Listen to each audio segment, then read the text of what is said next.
అందరికీ నమస్కారాలు. నా పేరు రేఖా బుల్రాజు, కాకినాడ జిల్లా తెలుగుదేశం పార్టీ అధికార ప్రతినిధి. ఈ మధ్యలో సూర్యచంద్ర అనే వ్యక్తి లేనిపోయి నిందారోపణలు చేయడం జరుగుతుంది. మీ అందరికీ తెలుసు, జ్యోతి నెహ్రూ గారి గురించి ఈ జిల్లాలో తెలియని వ్యక్తి అంటూ లేదు. 40 సంవత్సరాల రాజకీయ జీవిత చరిత్రలో అధికారం ఉన్నా లేకపోయినా ఎప్పుడూ ప్రజల్లో ఉన్న వ్యక్తి జ్యోతి నెహ్రూ గారు. ఆయన కూడా ప్రజలను అనుసరించి ఆయన చరిత్ర అంతా ప్రజలందరికీ తెలుసు. ఆయన మంచివాడా చెడ్డవాడా అన్నది. కానీ ఆయన 40 సంవత్సరాల రాజకీయ జీవిత చరిత్రలో ఒక మచ్చ అనేది లేదు. ఉదాహరణకు ఈవేళ ఒక్క దఫా ఎమ్మెల్యే చేస్తే వందలాది కోట్లు సంపాదించుకున్న ఎమ్మెల్యేలు ఉన్నారు.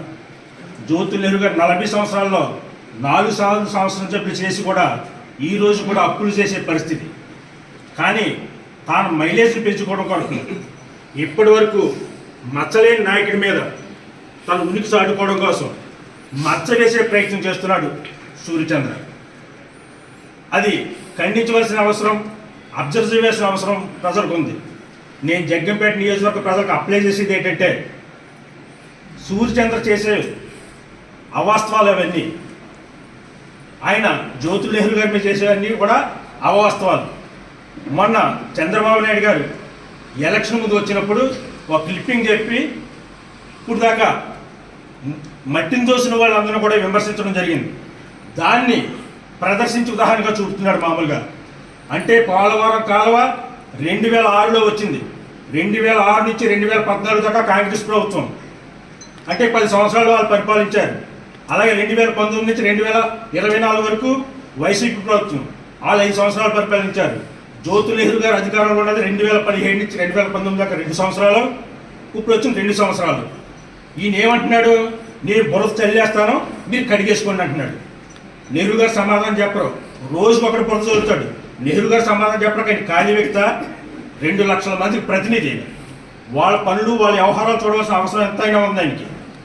కాకపోతే మీరు చల్లేస్తాను, మీరు కడిగేసుకోండి కడుక్కుంటే పరిస్థితి కాదు. నీ దగ్గర ఏదో రికార్డుతో సాక్ష్యాలు ఉన్నాయని చెప్పావు, నీ దగ్గర రికార్డు ఉందనుకున్నావు. కానీ నువ్వేం చెప్తున్నావు, రెవెన్యూ వాళ్ళనే మైనింగ్ వాళ్ళు తీసుకురండి కొలిసేద్దాం అంటున్నావు. నువ్వు ఆరోపణ చేయడం మేము కొలడం. నీకు దమ్ముంటే నువ్వు కొలు. మామూలుగా 2006 నుంచి గత ప్రభుత్వాల్లో చేసిన తోలిన మట్టినంత నువ్వు కొలతలు వేయించి ముందు అది ఎంత వచ్చిందో వచ్చి మిగతా పెట్టి మనం కొలుతాం. మామూలుగా అవి కొలగంట నువ్వు బురద చేస్తాను, మీరు కడిగేసుకోండి అంటే ఇక్కడ కడగరం అవసరం వచ్చి నేను కడిగేస్తాం. అది ఒకటి.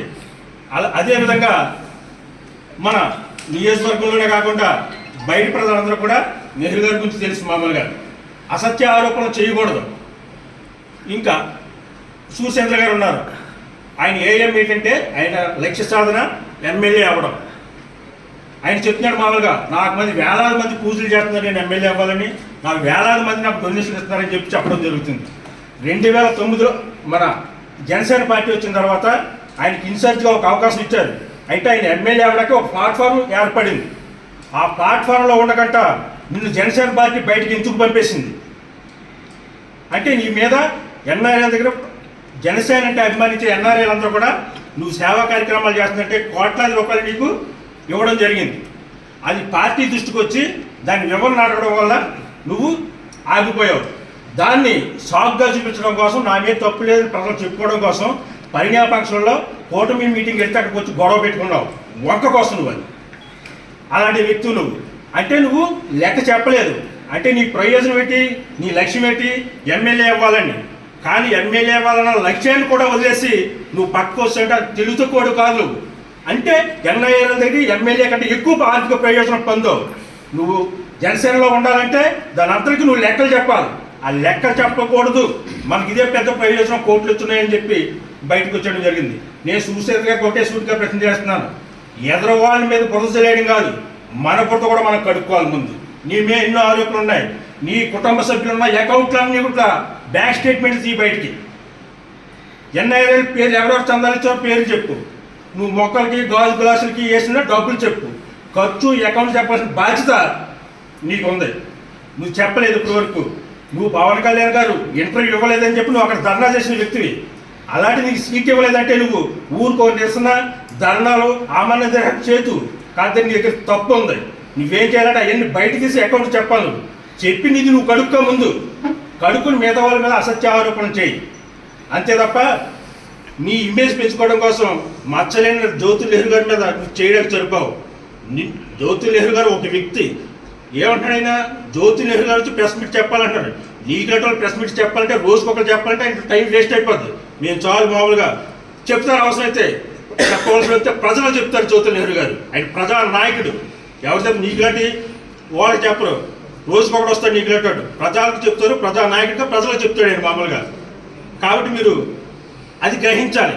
అది గ్రహించకుండా నెహ్రూ గారు నాకు చెప్పాలంటే చెప్పరు మామూలుగా.